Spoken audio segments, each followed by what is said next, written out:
नमस्कार साथियों, स्वागत है आप सभी का एक बार फिर से अपने YouTube channel DC geography classes में। यदि चैनल पर नए हैं तो चैनल को सब्सक्राइब कर लीजिए और बेल आइकन को प्रेस कर लीजिए ताकि हर नई वीडियो की नोटिफिकेशन आप तक आसानी से पहुंच सके। तो आज का सेशन जो होने वाला है वो बेसिकली इमैनुअल कांट के ऊपर होने वाला है। ठीक है, जो हमारा एक कंप्लीट ज्योग्राफिकल थॉट के ऊपर जो सीरीज चल रहा है उसी सीरीज को आज हम लोग कंटिन्यू करने वाले हैं और उसी कड़ी में आज हम लोग इमैनुअल कांट के बारे में अध्ययन करने वाले हैं। तो अगर हम बात करें इमैनुअल कांट की, तो इनका जो जीवन काल रहा वो 1724 ईस्वी से लेकर 1804 ईस्वी तक। ठीक है, अगर हम बात करें इमैनुअल कांट की तो ये एक महत्वपूर्ण जर्मन भूगोलवेत्ता थे। ठीक है, जो इमैनुअल कांट थे ये एक महत्वपूर्ण यानी इम्पोर्टेंट थे, जर्मन भूगोलवेत्ताओं में से एक थे ये। ठीक है, एक विद्वान हुए जिनका नाम था फॉस्टर्स। ठीक है, उनकी अगर हम तुलना करें कांट से तो कांट इनकी तुलना में आराम कुर्सी वाला भूगोलवेत्ता थे। आराम कुर्सी वाला कहने का तात्पर्य क्या है कि आर्म चेयर ज्योग्राफर, यानी जो भी स्टडी इन्होंने किया वो बेसिकली कुर्सी पर बैठकर ही अध्ययन किया। यानी जितने भी भूगोलवेत्ता अपने अध्ययन किए, भूगोल से संबंधित जो भी अध्ययन किए, उन सारी चीज़ों को इन्होंने बैठकर ही अध्ययन किया और उसी के आधार पर इन्होंने कुछ चीज़ों को बताने की कोशिश की है, समझाने की कोशिश की है। ठीक है, इसीलिए आर्मचेयर भूगोलवेत्ता कहा जाता है। आपको याद होगा कि जो कार्ल रिटर थे उन्हें भी आर्मचेयर ज्योग्राफर माना जाता है। ठीक है, तो उनके बाद अगर कोई आर्मचेयर ज्योग्राफर है तो वो इमैनुअल कांट है। ठीक है, अगर हम बात करें इमैनुअल कांट के, तो कांट का जो भौगोलिक कार्य था, जो भी इनका स्टडी था, उसके स्टडी पर दार्शनिक प्रभाव होते हुए भी इन्हें भूगोल को वैज्ञानिक स्वरूप प्रदान करने का श्रेय भी दिया जाता है। मतलब क्या कि जो भी इन्होंने भूगोल से संबंधित स्टडी किया वह स्टडी जो था वो दार्शनिक यानी दर्शन के आधार पर किए थे। ठीक है, मतलब इनके जो अध्ययन का जो विषय था उसके ऊपर दर्शन का प्रभाव अधिक पड़ा और दर्शन का प्रभाव, जो फिलॉसफी का जो प्रभाव पड़ा, उसके साथ साथ इनका जो अध्ययन था उस पर इन्होंने वैज्ञानिक यानी साइंटिफिक वे में भी इसको स्टडी किए थे। ऐसा नहीं कि केवल दार्शनिक आधार ही था, दार्शनिक के साथ साथ इन्होंने वैज्ञानिक स्वरूप प्रदान करने का श्रेय इन्हें जाता है। ठीक है, जो इमैनुअल कांट है इन्होंने 1756 ईस्वी से लेकर 1797 ईस्वी तक कुल 40 वर्षों में, ठीक है, 1756 से 1797 ईस्वी तक अगर आप देखेंगे तो लगभग 40 साल होता है और इतने वर्षों तक इन्होंने अध्यापन का कार्य किया, पढ़ाने का काम किया। ठीक है, उसके बाद 1801 ईस्वी से लेकर 1804 ईस्वी तक इनके जितने भी भौगोलिक कार्य हुए, यानी जो भी शोध से संबंधित कार्य हुए, उनका प्रकाशन हुआ।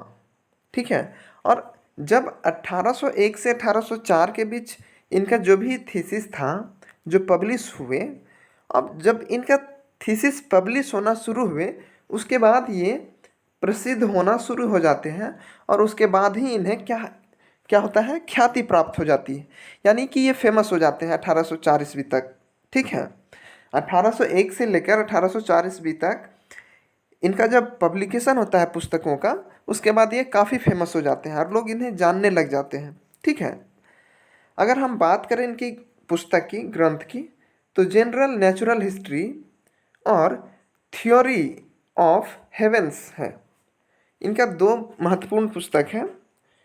हालांकि और कई सारी पुस्तकों की रचना इन्होंने की, लेकिन जनरल नेचुरल हिस्ट्री और थ्योरी ऑफ हेवेंस, ये दो पुस्तक इनके लिए काफ़ी महत्वपूर्ण मानी जाती हैं। अब जो कांट थे, इनका मानना था कि जो ज्ञान है, मानव का जो ज्ञान है, बुद्धि, वो दो प्रकार से प्राप्त किया जा सकता है। ठीक है, पहला शुद्ध तर्क द्वारा, यानी कि आप किसी भी चीज़ के बारे में तर्क करें, वाद विवाद करें। और दूसरा इन्होंने इंद्रियों के प्रत्यक्ष अनुभव द्वारा। इसका तात्पर्य क्या है कि जब तक आप कहीं घूमेंगे नहीं, किसी चीज़ को देखेंगे नहीं, जानेंगे नहीं, तब तक आप किसी चीज़ के बारे में नहीं बता सकते और उस चीज़ के बारे में आप कुछ ज़्यादा जानकारी हासिल नहीं कर सकते हैं। तो इनका कहना था कि जो इंसान का ज्ञान है ना, वो दो ही प्रकार से प्राप्त किया जा सकता है, या तो वो तर्क करके या तो फिर वो प्रत्यक्ष अनुभव करके। ठीक है, अब जो कांट थे प्रकृति के बारे में, अब इनका कुछ एक स्टेटमेंट है, ठीक है, कथन है। तो उनका कहना है कि प्रकृति के बारे में प्राप्त ज्ञान को प्राकृतिक भूगोल कहते हैं। काफ़ी हद तक इन्होंने सही कहा। क्या कि प्रकृति के बारे में प्राप्त ज्ञान, यानी अपने सराउंडिंग्स, चारों तरफ जो भी हम ज्ञान प्राप्त करते हैं, उसी प्राप्त ज्ञान को प्राकृतिक भूगोल कहा जाता है। ठीक है, ये इमैनुअल कांट का कथन है। ठीक है, तो इस चीज़ को आप ध्यान में रखिएगा कि प्रकृति के बारे में प्राप्त ज्ञान को ही प्राकृतिक भूगोल निम्नलिखित में से किस विद्वान ने कहा है। तो आपको ध्यान रखना होगा इमैनुअल कांट। ठीक है, अब कांट जो थे वो भूगोल को एक क्रमबद्ध विज्ञान माने। ठीक है, यानी सिस्टमेटिक ज्योग्राफी या सिस्टमेटिक साइंस। ठीक है, जो क्रमबद्ध विज्ञान होता है, सिस्टमेटिक साइंस होता है, इसमें चीज़ों को एक सीक्वेंस में स्टडी किया जाता है, अध्ययन किया जाता है। तो जो कांट थे भूगोल को इन्होंने सिस्टमेटिक साइंस माना, यानी कि भूगोल में जितने भी अध्ययन होता है वो सिस्टमेटिक वे में होता है, और काफ़ी हद तक सही भी कहा है इन्होंने। ठीक है, अब इनकी एक और महत्वपूर्ण पुस्तक है anthropology from pragmatic point of view. इस पुस्तक को एक बार फिर से आप देखें, anthropology from pragmatic point of view, जो कि 1798 में आया था। और इस पुस्तक में इन्होंने मानव की विभिन्न जातियों या प्रजातियों का भौगोलिक वर्णन किया है। ठीक है, मानव की विभिन्न जो भी रेस है, ठीक है, प्रजाति है, उनके बारे में इन्होंने इसी पुस्तक में वर्णन किया है। ठीक है, अगर हम बात करें इमैनुअल कांट की, तो इन्होंने इतिहास और भूगोल के बीच कुछ संबंध बताए हैं, रिलेशंस बताए हैं। तो क्या है वो संबंध, इसे भी हम लोग देखते हैं। अब इमैनुअल कांट के अनुसार जो इतिहास और भूगोल के बीच जो संबंध है वो कुछ इस प्रकार है। अब हम लोग देखते हैं कि इन्होंने कैसे इतिहास और भूगोल के बीच रिलेशंस को बताया है। तो कांट ने बताया कि भूगोल के वर्तमान तथ्यों का अध्ययन करते समय उनके भूतकालीन स्वरूपों पर भी ध्यान देना चाहिए। मतलब क्या कि अगर अभी आप भूगोल से संबंधित किसी भी तथ्य का अध्ययन कर रहे हैं, तो उसी तथ्य से संबंधित आप पास्ट में जाइए कि आज से कुछ समय पहले उससे संबंधित क्या क्या चीज़ें थी। तो आप जब तक भूत की चीज़ों को, यानी कि पास्ट की चीज़ों को कोरिलेट नहीं करेंगे, तब तक आप एक सही कंक्लूजन पर नहीं पहुंच सकते हैं। तो इनका वही कहना था। ठीक है, फिर इन्होंने जो कांट है, इन्होंने क्या कहते हैं, इन्होंने कहा कि भूगोल प्राकृतिक घटनाओं का कोष है, यानी जितने भी नेचुरल फिनोमेना होते हैं, प्राकृतिक घटनाएं होती हैं, उन सभी का कोष है। कोष मीन्स डिक्शनरी है। आप प्राकृतिक में देख लो, नेचुरल में जितनी भी घटनाएं होती सारे के सारे भूगोल के अंतर्गत ही आप उसको देख सकते हैं। ठीक है, तो भूगोल को प्राकृतिक घटनाओं का कोष इन्होंने कहा, और इतिहास एवं भूगोल दोनों के अध्ययन द्वारा ही हमारा आनुभाविक ज्ञान प्राप्त होता है। ठीक है, अब इनका ये भी मानना था कि अगर आपका आनुभाविक ज्ञान पूर्ण तभी होगा जब आप इतिहास और भूगोल दोनों के अध्ययन द्वारा आप अनुभव करेंगे, यानी इतिहास के साथ साथ आपको भूगोल का भी अध्ययन करना होगा, तभी आपका ज्ञान पूर्ण होगा। ठीक है। साथ ही इतिहास का अध्ययन अब तक तब तक अधूरा रहेगा जब तक कि उसमें भौगोलिक जानकारी का समावेश ना हो। इन्होंने इस चीज़ को समझाने की कोशिश की कि इतिहास जो है उसका अध्ययन तब तक अधूरा रहेगा जब तक कि उसमें भौगोलिक तथ्यों का समावेश ना हो जाए। मतलब अगर इतिहास को पढ़ रहे हैं तो भूगोल को भी जानना आवश्यक है। इसी से संबंधित एक आपको याद होगा कि हेरोडोटस ने ही शायद कहा था कि इतिहास को भौगोलिक संदर्भ में और भूगोल को ऐतिहासिक संदर्भ में अध्ययन करना चाहिए। तो उन्हीं चीज़ों को कांट भी बताने की कोशिश कर रहे हैं। ठीक है। इतिहास का अध्ययन तब तक अधूरा रहेगा जब तक कि उसमें भौगोलिक जानकारी का समावेश ना हो। मतलब बिना भौगोलिक तथ्य के आप इतिहास का पूर्ण ज्ञान नहीं कर सकते। ठीक है। अब कांट ने भूगोल को इतिहास का आधार माना है। ठीक है। इतिहास का अगर आधार किसी को माना गया है तो वो भूगोल ही है इतिहास का आधार। ठीक है। एक कांट का मानना था। क्यों? क्योंकि भूगोल का अस्तित्व सभी कालों में रहा है। आज से अगर आप कितना भी साल पीछे चले जाए, जब से पृथ्वी की उत्पत्ति हुई है तब से भूगोल अस्तित्व में रहा है। ठीक है। तो इनका वही कहना था कि भूगोल को इतिहास का आधार माना गया है क्योंकि भूगोल का अस्तित्व सभी कालों में रहा। आज से प्राचीन काल में भी, उससे मतलब जब से पृथ्वी की उत्पत्ति हुई तब से भूगोल का अस्तित्व रहा है। इस प्रकार कांट ने भौगोलिक चिंतन में इतिहास को महत्व दिया। अगर आप भौगोलिक चिंतन का अध्ययन कर रहे हैं तो उसमें आपको इतिहास जानना पड़ेगा। बिना आप इतिहास जाने भौगोलिक चिंतन का इतिहास नहीं समझ सकते।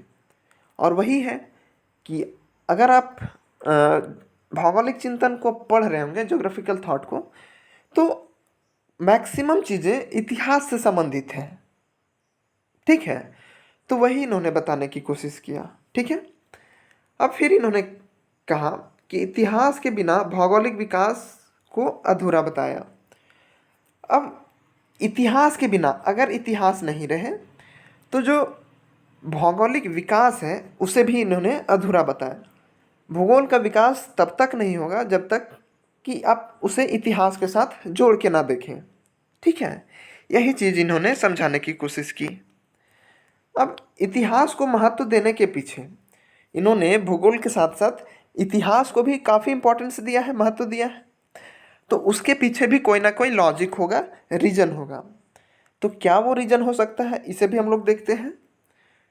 तो जो प्राचीन काल में, ठीक है, अगर आप बात करें 17वीं और 18वीं सदी की, तो इस समय जो भूगोल की मतलब भूगोलविद्ता की जो नियुक्ति होती थी, जो ज्योग्राफर्स का अपॉइंटमेंट होता था, तो उसको भूगोल के साथ साथ इतिहास को भी पढ़ाना पड़ता था, है ना। यानी भूगोलवेत्ता को इतिहास और भूगोल दोनों पढ़ाना पड़ता था। और इसी के रूप में अगर कोई एक ज्योग्राफर है तो उसका जो नियुक्ति होता था, अपॉइंटमेंट होता था, वो हिस्ट्री और ज्योग्राफी के प्रोफेसर के रूप में होता था। ठीक है। और दोनों विषयों को पढ़ाना पड़ता था। इसीलिए जो इतिहास और भूगोल है, इन दोनों विषयों के साथ संबंध गहरा रहा है। ठीक है। अभी तो सेपरेट हो गया है कि इतिहास के अलग इतिहासकार होंगे और भूगोल के अलग भूगोलवेत्ता होंगे। लेकिन 17वीं 18वीं शताब्दी में जो भूगोलवेत्ता की नियुक्ति होती थी, उसे भूगोल के साथ साथ हिस्ट्री भी पढ़ाना पड़ता था। इसीलिए भूगोल के साथ साथ इतिहास का जो संबंध है वो काफ़ी गहरा है। आई होप कि आपको समझ में आ रहा हो। अगर हम कांट की बात करें, ठीक है, तो कांट के अनुसार इतिहास समय के अनुसार चलने वाला मानवीय घटनाओं का कोष है। यानी टाइम टू टाइम जो भी घटनाएं चल रही हैं उसी का कोष है इतिहास, जबकि भूगोल प्राकृतिक घटनाओं का कोष है। ठीक है। अगर इतिहास की बात करें तो ये समय के अनुसार चलने वाला मानवीय घटनाओं का कोष है। यानी मानव से संबंधित जितनी भी घटनाएं हो रही हैं वो इतिहास से संबंधित है। लेकिन अगर प्राकृतिक से संबंधित घटनाएं हो रही हैं तो भूगोल से संबंधित हैं। ठीक है, आई होप कि आपको समझ में आ रहा होगा। अब कांट ने भूगोल को निम्नलिखित रूपों में विभक्त किया है। ठीक है, क्लासिफिकेशन। तो फर्स्ट है भौतिक भूगोल, यानी भूगोल को इन्होंने कुछ 6 भागों में बांटने की कोशिश की। तो जो पहला भाग था वो था भौतिक भूगोल, फिजिकल ज्योग्राफी, जिसमें हम लोग फिजिकल फीचर्स का स्टडी करते हैं। दूसरा था गणितीय भूगोल, जिसमें हम लोग गणितीय मैथमेटिकल ज्योग्राफी का स्टडी करते हैं, यानी कैलकुलेशन जो भी है उससे संबंधित। देन है नैतिक भूगोल। ठीक है, हम इसको एक तरीके से इथिक्स कह सकते हैं, नैतिक कह सकते हैं, है ना, नैतिक भूगोल। फिर है राजनीतिक भूगोल, पॉलिटिकल ज्योग्राफी, कॉमर्शियल ज्योग्राफी, व्यापारिक भूगोल और अध्यात्म भूगोल। ठीक है, तो इन उप विभागों में इन्होंने भूगोल को विभक्त किया है, बांटने की कोशिश की है। तो आई होप कि आपको सेशन अच्छा लगा होगा। सेशन के अंत तक बने रहने के लिए थैंक यू। उम्मीद है कि आपको ये सेशन काफ़ी अच्छा लगा होगा। अगर सेशन अच्छा लगा तो इस वीडियो को अधिक से अधिक लोगों तक शेयर कीजिए। और एक चीज़ और कि जो भी आपको इस यूट्यूब चैनल पर वीडियो प्रोवाइड करवाया जाता है उससे संबंधित आपको MCQ भी इस टेलीग्राम ग्रुप पर प्रोवाइड करवाया जाता है। ठीक है, तो आप इस टेलीग्राम चैनल को ज्वाइन करें, जो वीडियो के डिस्क्रिप्शन बॉक्स में नीचे दिया हुआ है उस पर क्लिक करके आप टेलीग्राम चैनल को ज्वाइन कर सकते हैं। भूगोल से संबंधित वहाँ कई सारे प्रश्न आपको क्विज के फॉर्मेट में दिया जाता है, जो आपकी तैयारी के लिए बहुत ही हेल्पफुल होगा। तो आई होप कि आपको चीज़ें समझ में आई होगी। तो थैंक यू सो मच, मिलते हैं अगले सेशन में। तब तक के लिए अपना ध्यान रखिए, स्वस्थ रहिए, सुरक्षित रहिए।